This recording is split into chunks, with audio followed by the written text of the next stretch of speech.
नमस्कार सभी मित्रों, मरुण क्लासेज यूट्यूब चैनल पर आपका हार्दिक स्वागत। आज अपन पढ़ते हैं कक्षा 10 का ही सामाजिक विज्ञान के अंतर्गत अध्याय नंबर 2 संघर्षकालीन भारत 1206 से 1757 ईस्वी तक का। उसमें अपन पहले पढ़ चुके हैं कि भाई अरबों का आक्रमण, उसके बाद अगला भाग है अपना दिल्ली सल्तनत 1206 से लगाकर 1526 ईस्वी तक। दिल्ली सल्तनत के अंतर्गत 5 वंश हुए थे। इन 5 वंशों के अंतर्गत अपन पहला वंश लेते हैं यामिनी वंश या अलिबारी वंश या गुलाम या दास वंश। ये दास वंश है, गुलाम वंश, जो 1206 से लगाकर 1290 ईस्वी तक का। उसमें सबसे पहला सुल्तान या शासक कुतुबुद्दीन ऐबक ने भारत में शासन स्थापित किया था 1206 से 1210 ईस्वी तक। तो अपन कुतुबुद्दीन ऐबक के बारे में अध्ययन करते हैं। इसका राज्यारोहण 1206 ईस्वी में हुआ था और इसे लाख बख्श की उपाधि दी जाती थी। लाख बख्श, इनको लाख बख्श की क्या थी? उपाधि थी। यानी कि लाखों को ये क्या करते थे? बख्श देते थे। तो इनकी उपाधि क्या थी? लाख बख्श की उपाधि थी। और इन्होंने क्या किया कि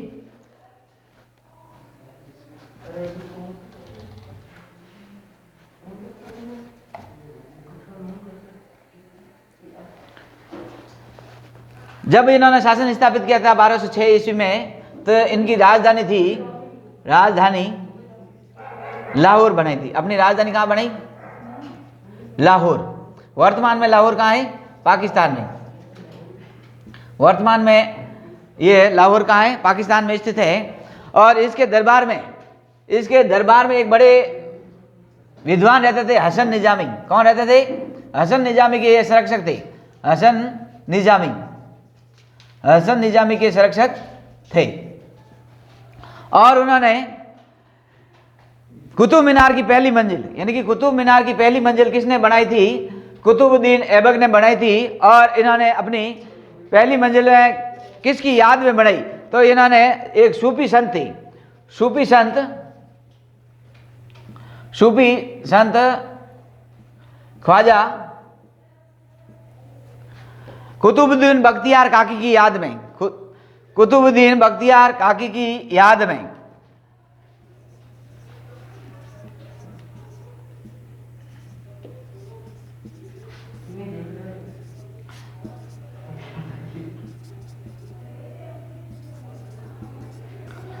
कुतुबुद्दीन बख्तियार काकी की याद में इन्होंने क्या बनाई थी? कुतुब मीनार का निर्माण कराया था। कुतुब मीनार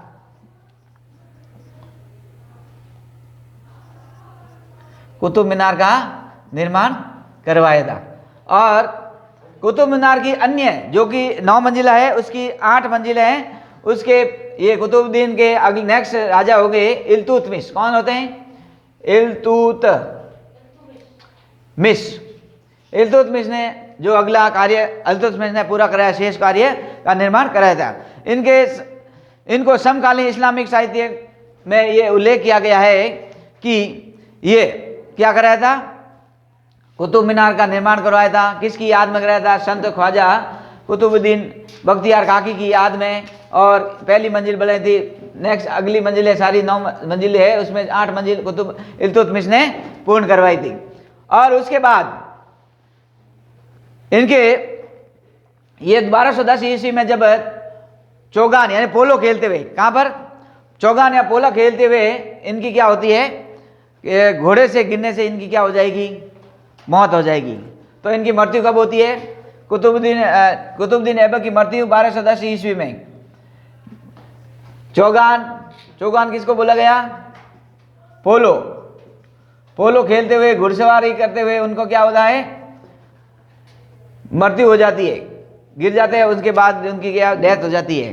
तो इस प्रकार अपन पढ़ा था कुतुबुद्दीन ऐबक के बारे में। कुतुबुद्दीन ऐबक ने भारत में सल्तनत काल की नींव रखता है। कुतुबुद्दीन ऐबक के बाद उसके अगला नेक्स्ट शासक आएगा, उसके बारे में अपन अध्ययन करते हैं। इल्तुतमिश। तो नेक्स्ट शासक के बारे में आपको लिख देता हूं। इल्तुतमिश ने क्या क्या कार्य कराए थे और उनका शासनकाल कब कब रहा था, ये सारा अपन पढ़ते हैं, इल्तुतमिश के बारे में अध्ययन करते हैं। नेक्स्ट अपना दूसरा शासक है इल्तुतमिश।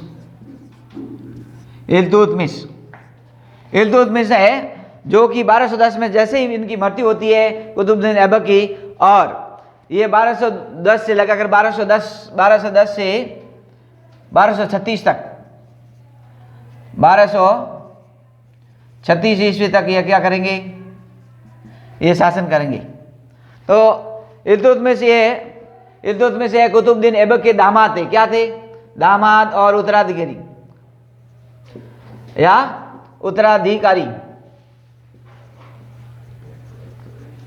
दामाद और उत्तराधिकारी थे। और इसे मुस्लिम साम्राज्य का वास्तविक संस्थापक कहा जाता है। इसे मुस्लिम साम्राज्य का, इसे क्या कहते हैं, इसे मुस्लिम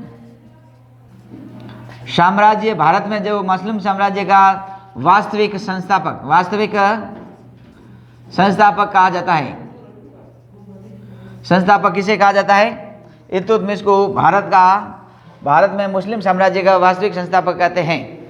फिर है 1226 ईस्वी में इल्तुतमिश ने रणथंभौर को जीता था। अब राजस्थान में शुरू हो जाएगा। 1226 ईस्वी में क्या जीता?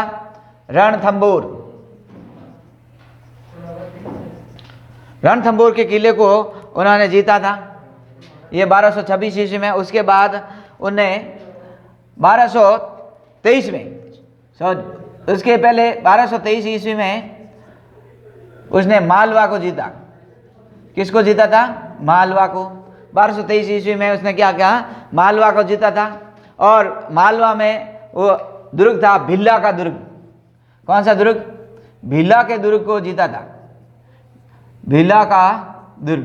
तो कभी कभी प्रश्न आता है पीसीएस में या वनडे एग्जाम में, उसमें पूछा जाता है कि भिल्ला का दुर्ग को कब जीता था इल्तुतमिश ने? तो 1223 ईस्वी में मालवा के अंदर होता है भिल्ला का दुर्ग। तो भिल्ला के दुर्ग को इल्तुतमिश ने 1223 ईस्वी में जीता था। और ग्वालियर और जालोर, और इसी के साथ ग्वालियर को भी जीता उसने। ग्वालियर है मध्य प्रदेश है, ग्वालियर एमपी, कहाँ पर स्थित है वर्तमान में? एमपी। और जालोर, राजस्थान का जालोर का दुर्ग, और ये दोनों को इसने जीते थे। ग्वालियर को जीता था और जालोर को दुर्ग को भी जीता था। और इसके बाद क्या होता है? ख्वारिज़्म शाह के पुत्र मंगरानी की सहायता न देकर क्या करा? जो अपने चंगेज खां के वंशज था, मंगोल शासक चंगेज खां से दुश्मनी मोल नहीं ली। इसने इसलिए नहीं ली कि वो ख्वारिज़्म शाह का पुत्र मंगबरनी, ख्वारिज़्म शाह का पुत्र होता है मंगबरनी की सहायता नहीं करता है, मंगबरनी की सहायता नहीं करेगा। और इसे नहीं करेगा तो ठीक रहेगा इसका। अगर करता तो चंगेज खां से इसके क्या लेनी पड़ती थी? दुश्मनी लेनी पड़ती था। तो इस प्रकार ये अपन इल्तुतमिश को पढ़ा। इल्तुतमिश के बाद उसका पुत्री, जो भारत की मुस्लिम शासिका, प्रथम मुस्लिम शासिका कह सकते हैं उसको, तो अपन पढ़ते हैं रजिया सुल्ताना के बारे में। किसके बारे में? रजिया सुल्तान। तो नेक्स्ट है अपना रजिया सुल्तान, यानी कि गुलाब वंश की नेक्स्ट शासिका है, यानी कि शासक बोल सकते हो, शासिका बोल सकते हो। तो कौन रहेगी? रजिया सुल्ताना। रजिया सुल्ताना ने 4 वर्ष तक शासन किया था। रजिया सुल्तान 1236 से 1240 ईस्वी तक शासन करेगी। तो रजिया सुल्तान है। रजिया सुल्तान रुकनुद्दीन फिरोज शाह की हत्या के बाद, यानी कि रुकनुद्दीन फिरोज शाह की हत्या के बाद इल्तुतमिश की पुत्री रजिया सुल्ताना, ये पुत्री किसकी थी? इल्तुतमिश की पुत्री थी। इसके और उन्होंने इल्तुतमिश की पुत्री होने के नाते रजिया को उत्तराधिकारी बनती है। परंतु कुछ तुर्की कट्टरपंथी होते हैं, जो तुर्की कट्टरपंथियों ने इनका विरोध करती है कि महिला होती है, महिला होने के नाते इन्हें ये शासिका नहीं बनती है। परंतु उसने क्या किया?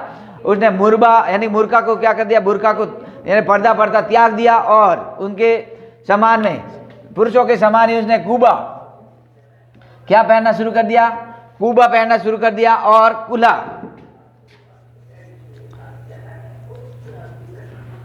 कूबा और कुर्बा, कुला, कुर्बा कहते हैं, कूबा बोलते हैं कोट को और कुला बोलता है टोपी को। उसने पुरुषों की तरह कोट और टोपी पहनना शुरू कर दिया था, यानी कि उन्होंने बुर्का वाली पद्धति थी उसको हटा दिया, भगा दिया और कूबा और कुला पहनना शुरू कर दिया। पुरुषों के समान दिखने शुरू हो गई थी। और उसके बाद उसने और एक काम किया जिससे कि तुर्की मुसलमान थे और नाराज हो गए, अमीर नाराज हो गए थे। उसने जलालुद्दीन याकूत को, असीबिया निवासी था,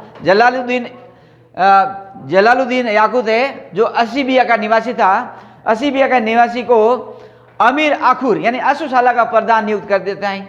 अश्वशाला का क्या कर देते हैं, प्रधान नियुक्त कर देते हैं।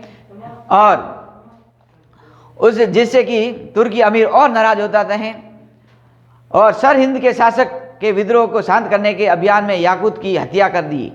यानी कि सर हिंद का विद्रोह हुआ था, सर हिंद वाले क्षेत्र में जाता है याकूत और वहाँ पर क्या होती है, याकूत की हत्या हो जाती है। जमालुद्दीन याकूत की क्या हो जाती है, हत्या हो जाती है।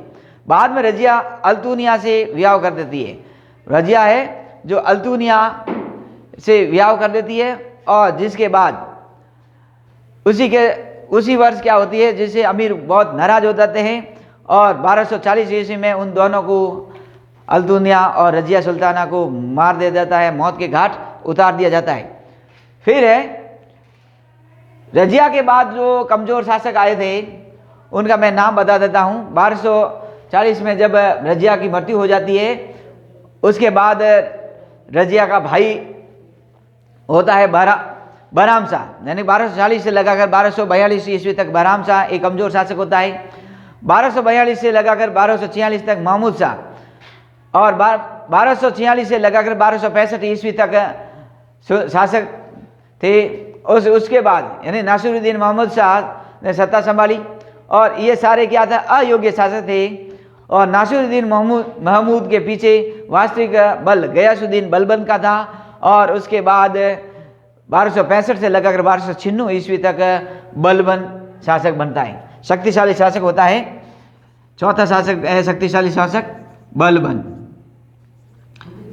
तो बलबन शासक बनता है 1265 से, यानी कि 1265 से लगाकर 1296 ईस्वी तक क्या बनता है,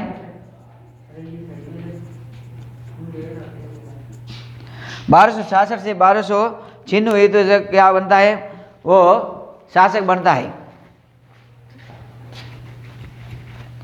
बलबन। और बलबन के बारे में काफ़ी बार बोर्ड परीक्षा में एग्जाम आ सकता है कि बलबन की कौन सी नीति अपनाई थी, देवीय सिद्धांत अपनाया था, लो और रक्त की नीति अपनाई थी, ये सारा बलबन के बारे में पूछा जाता है। बलबन का नाम था तो उल्लू खां था। बलबन का नाम क्या था, उल्लू खां। बलबन का प्राचीन नाम, बचपन का नाम क्या था, उल्लू खां। और इल्तुतमिश के वो चहलगामी है नामक तुर्की शासक थे। चहलगामी दासों को संबंधित था। चहलगामी पद्धति को क्या किया, उन्होंने शुरू करवाया था। चहलगामी चालीसा नामक तुर्की दासों के प्रसिद्ध दल से संबंधित था और वह 1265 ईस्वी में गद्दी पर बैठा। यानी कि 1265 ईस्वी में क्या करता है, बलबन अपनी गद्दी पर बैठता है और मंगोलों के समान, मंगोलों के का सामना करने के लिए एक सैन्य अभियान करते हैं। मंगोल बार बार उसको आक्रमण करते थे और परेशान करते थे, इसके कारण वो उसने एक सैन्य अभियान चलाया था। सैन्य विभाग की स्थापना करता है। तो सैन्य विभाग की स्थापना करता है क्योंकि मंगोल बार बार परेशान कर रहे थे, इसके कारण उस सैन्य विभाग को कहा दीवाने आरिज। दीवाने आरिज, सैन्य विभाग को क्या बोला, दीवाने आरिज।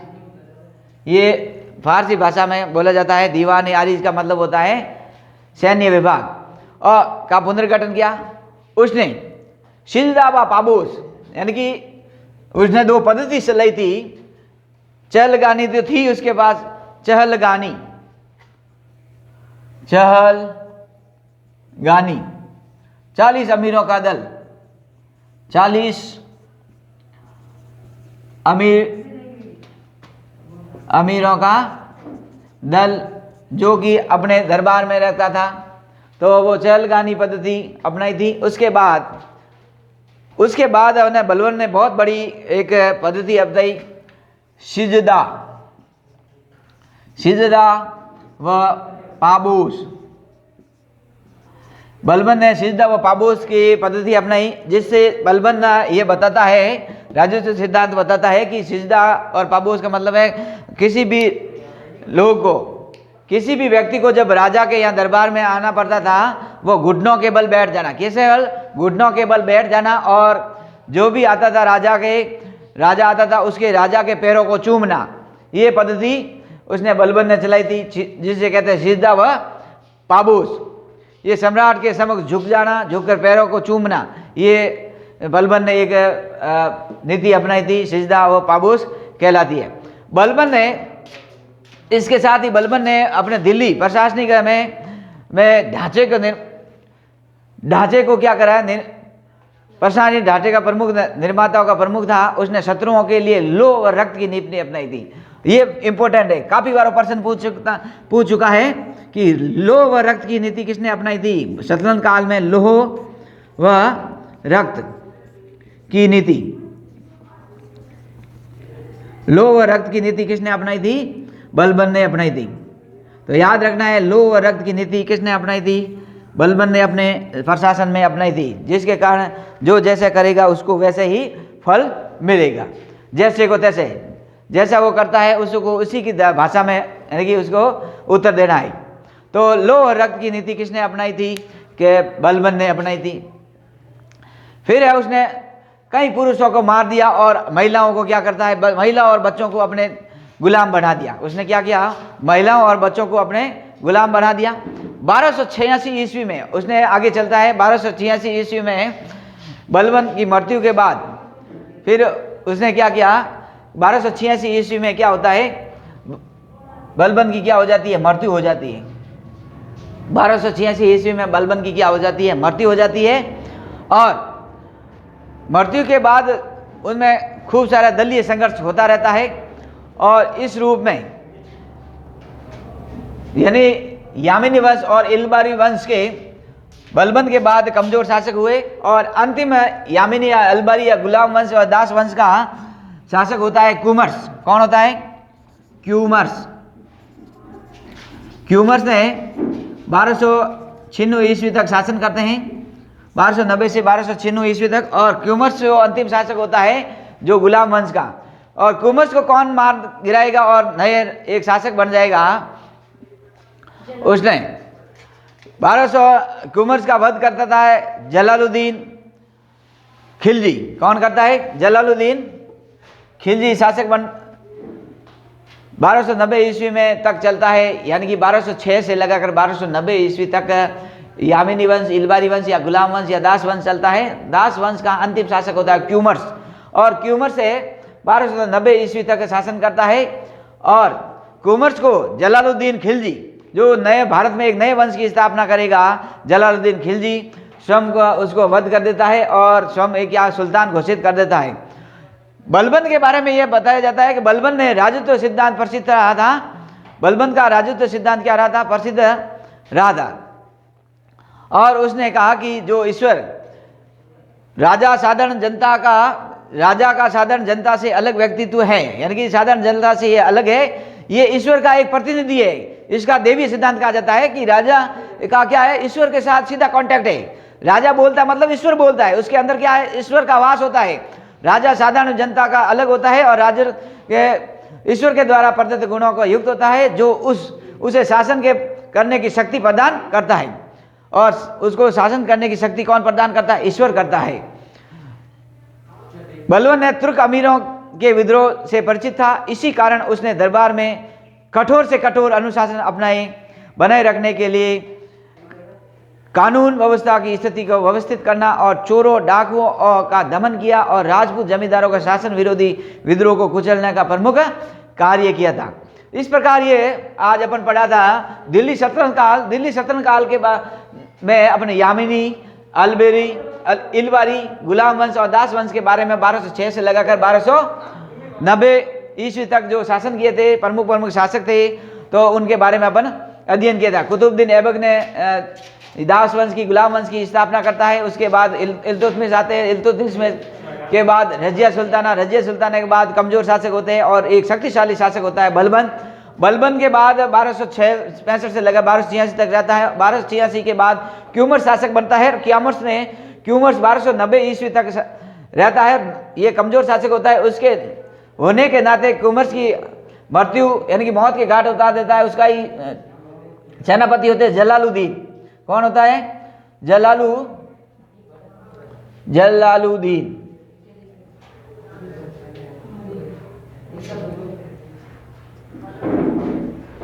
जलालुद्दीन खिलजी 1290 ईस्वी में ये अपना साम्राज्य स्थापित कर देता है। तो इस प्रकार अपन आज अध्ययन किया था दिल्ली सल्तनत के बाद अपने यामिनी या दास वंश के बारे में अपन अध्ययन किया। और आपको हमारा वीडियो अच्छा लगे तो सब्सक्राइब करें, लाइक करें, शेयर करें। सभी को एक बार धन्यवाद। Thank you.